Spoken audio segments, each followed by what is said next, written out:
Part one is a conversation in a social context between somebody who might be phoning up to book some tickets for a theatre production, they might be phoning up to book a holiday, something like that. It's the least demanding part of the test.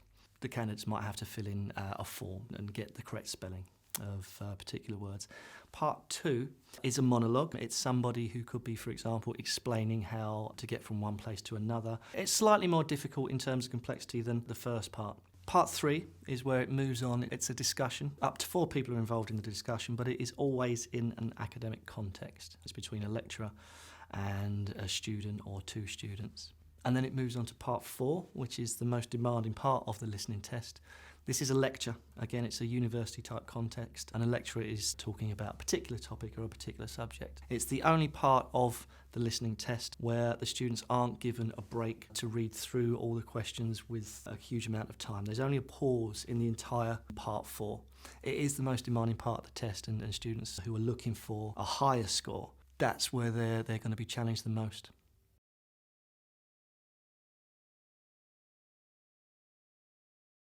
It is the easiest part of the test, and a lot of the time students who are at a lower level, this is the part where they can really start getting the scores on the board that they actually need. It tests essential things like, can you take down a telephone number correctly?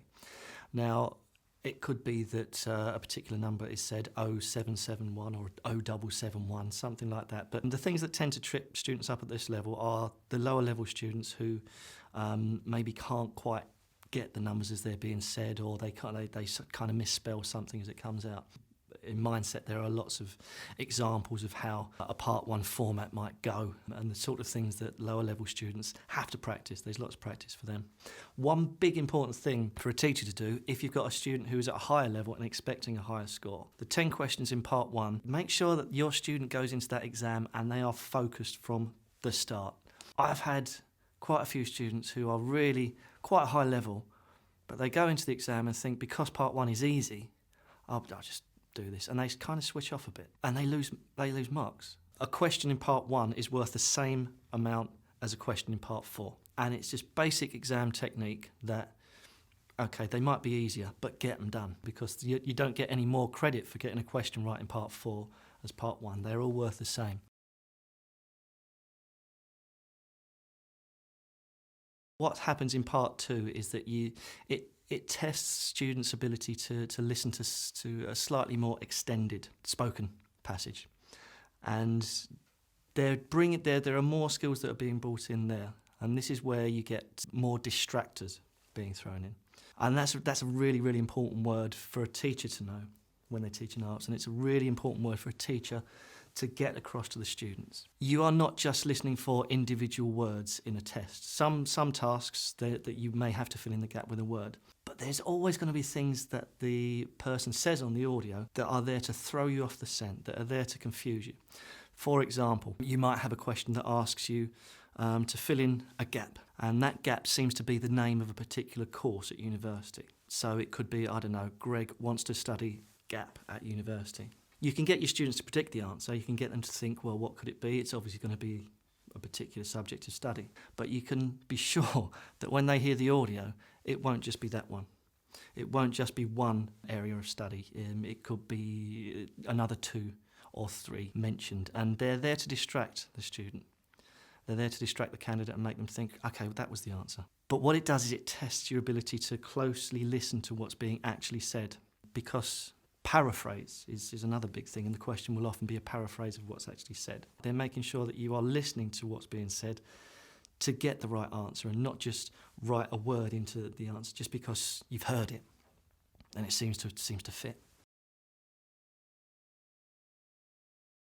This is where you have to understand how people agree with one another or disagree with one another. So lots of practice with understanding how a dialogue will develop. Again, this is one thing that we see running through Mindset, that you get practice on the sort of phrases that people use, like you could be right, but, and that on its own, if you look at the idea of you could be right, Is that agreement or disagreement? And it's framing the fact that you need to be able to follow a discussion and how people's opinions are formed and what they're actually saying about things.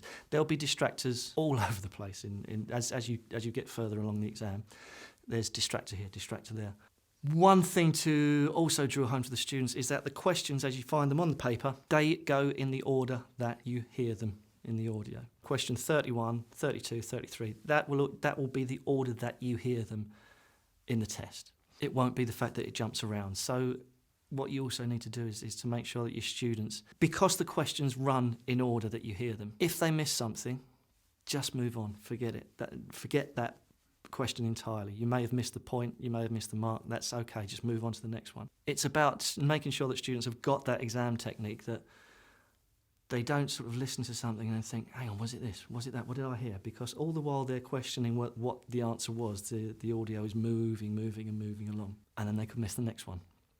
So again, exam technique, if you haven't got it, forget it, just move on. Now that relates as well to part 4.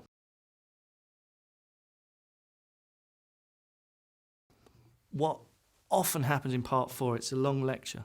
It's a good few minutes long. What often happens is that of all the questions, 2 of the questions, one answer will come very, very quickly after another. There might be a period of about 25 seconds where the person talking on the audio isn't actually saying anything that directly relates to the questions. And that's often a key to knowing that 2 answers are going to come quite quickly. It's quite difficult because it is listening to something over a prolonged period. It's not just listening to snippets. And it's a good test for developing their skills if they want to go on to university, because it does mimic that sort of lecture. They are going to get challenged in part 4, so you need to make sure that they can, if possible, mentally paraphrase something that they hear and that they read. If they get the questions, as they're looking through the questions, start to predict how a particular question might be phrased differently, because it could be that they will get close to what is actually coming out in the audio, or it could be miles away, but it just focuses them on, okay, I'm listening for something that's going to mean something like this. In my experience, all students do this before they've been instructed. When part 1 or part 2 or part 3, when each part finish and it's about to move on to the next, students just go straight on to reading the questions on the next section. And very often, particularly if it's sort of a summarising passage, or it's something that requires them to write a word rather than choose an option, they just turn the page and move on to the next section. That gap between sections is essentially there for them to check their answers, to have a look through. It could be that they read through the passage that they think they've got right, but what they've got in the gap doesn't quite fit grammatically with what the answer should be. Don't waste any part of the exam. Don't immediately rush forward to the next. It's difficult with listening to check your answers because it's gone, but just a quick read through of each part before you move on to the next one.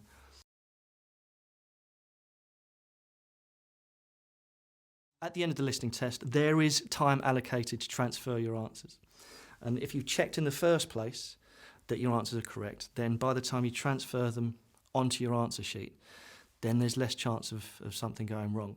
Write in capitals, write clearly, because certain parts of the listening test, they need to be absolutely clear what they're writing, and absolutely vital, correct spelling.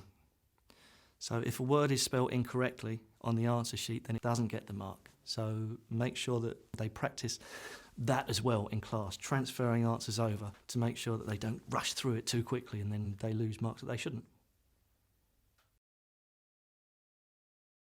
Make sure that the students read the question and see what the question is asking them to do. It could be that it's asking them to write 1 to 3 words and or a number in their answers, and they need to know that they're working within those confines. They can't just write as many as they want. There are particular parts of the test that say, do it like this.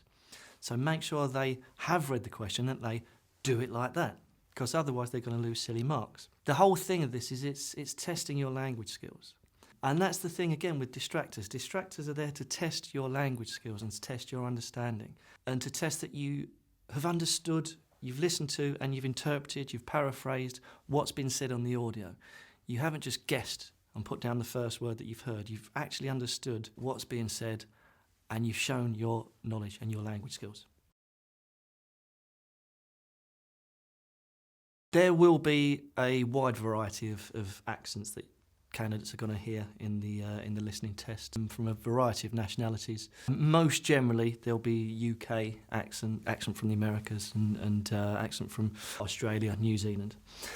Some people find some accents more difficult than others. Help your students with a little bit of practice so they can understand the quirks of it.